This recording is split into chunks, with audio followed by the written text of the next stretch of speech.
আজকে আমাদের সবচেয়ে বড় সমস্যা এটাই, আল্লাহর সামনে দাঁড়িয়ে জবাবদিহিতার কাঠগড়ায় দাঁড়াতে হবে, এই উপলব্ধি না আমার আছে, না আমার দেশের রাষ্ট্রের যারা গুরুত্বপূর্ণ দায়িত্বশীল তাদের আছে।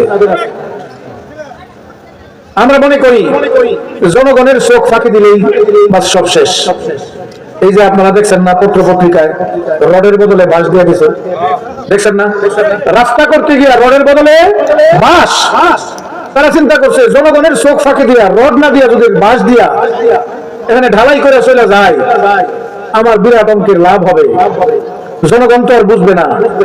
কিন্তু যদি তার হৃদয়ের মধ্যে অনুভূতি থাকতো, দুনিয়ার কোনো মানুষ হয়তো দেখবে না, কিন্তু যিনি দেখার রব্বুল আলামিন তিনি তো ঠিকই দেখবেন।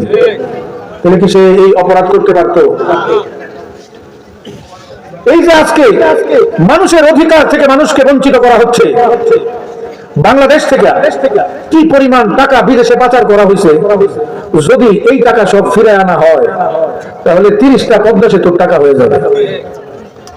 এই পরিমাণ টাকা নিয়ে তারা বিদেশে বেগমপাড়ায় বাড়ি করেছে, এক একজন আলিশান জীবন যাপন করে, অথচ এই সব টাকা জনগণের।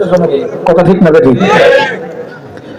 কেন তারা চুরি করতে পেরেছে, কেন তারা দুর্নীতি করতে পারে, কেন জুলুম শোষণ অন্যায় করতে পারে? একটাই কারণ, তাদের রবের সামনে দাঁড়ানোর অনুভূতি নাই।